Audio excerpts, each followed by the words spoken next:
সদিচ্ছা থাকলেও সরকারের কতগুলো টুল আছে, অ্যাপারেটাস আছে, যারা 17 বছরে এমন অবস্থায় ছিলেন তারা তাদের দায়িত্ব কর্তব্য সম্পর্কে যা ভেবেছেন এগুলো কিন্তু পাল্টে গেছে, তাদের চিন্তাই পাল্টে গেছে। সো এই পুরো স্ট্রাকচার নিয়ে কাজ করা হাইলি চ্যালেঞ্জিং হচ্ছে। মাননীয় স্বরাষ্ট্রমন্ত্রী উনি নিজেও গুমের শিকার ছিলেন, তাই না?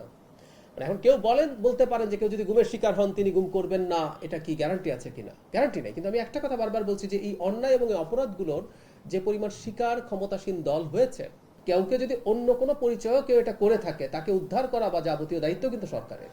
সুতরাং সরকার তার এই দায়িত্ব পালন করতে বদ্ধপরিকর এবং সেটার জন্য আমি ব্যক্তিগতভাবে স্বরাষ্ট্র মন্ত্রণালয়ের সাথে কথা বলবো। এই সরকার কোনো গুম, বিচার বহির্ভূত হত্যাকাণ্ড এগুলোকে প্রশ্রয় দেবে না। অন্তত আমি সরকারের বিরুদ্ধে এই ব্যাপারে খুবই কঠোর লড়াই করব, কারণ আমার তো নিজস্ব একটা অ্যাক্টিভিজম আগেই ছিল।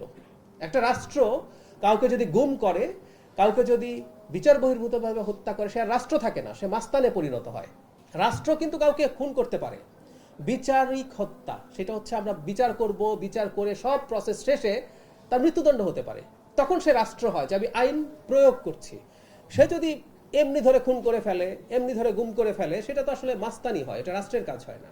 সো আমি এই ব্যাপারে খুবই সচেতন থাকবো এবং আমরা কাজ করব। সম্পূর্ণ সব পর্যায়ে পদক্ষেপ নেব নাকি আসলে ডিসিশন যারা নিয়েছেন, আপনি খেয়াল করবেন উচ্চ পর্যায়ের বিচার করা হয় তখন যারা ডিসিশন মেকিং পর্যায়ে থাকে, অল্প কিছু 10, 12, 15 জন মানুষকে বিচার করা হয়েছে, কিন্তু অপরাধের সাথে জড়িত ছিল তো হাজার হাজার, দ্বিতীয় বিশ্বযুদ্ধে হাজার হাজার মানুষ জড়িত ছিল।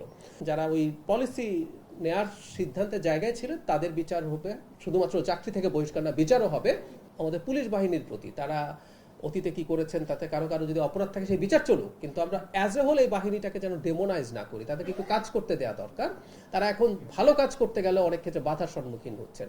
শেখ হাসিনা যেভাবে পুলিশকে ব্যবহার করেছেন, আমাদের মধ্যে এটা ট্রমা আছে, কিন্তু আবার একই সাথে একটা গণতান্ত্রিক ব্যবস্থা, একটা পুলিশ বাহিনী কাজ করে যেতে হবে এবং আশা করি আপনারা পুলিশ বাহিনীকে সহযোগিতা করবেন। প্লিজ আপনারা একটু সচেতন হবেন, সচেতনভাবে ডিসইনফরমেশন, মিসইনফরমেশন তৈরি করবেন না, ছড়াবেন না। সাইবার বুলিং বিশেষ করে নারীদের প্রতি এটা একটা মারাত্মক সহিংসতা। মানে আমরা রাস্তায় শুধু নারীকে গায়ে হাত দিলে সহিংসতা হয়, এটা ভুল ধারণা। পৃথিবী বহু পাল্টে গেছে। অনলাইনেও যা করা হয় এগুলো মারাত্মক সহিংসতা নারীর প্রতি। এই সরকার কোনোভাবে এটা সহ্য করবে না, আপনাদের সতর্ক হতে হবে।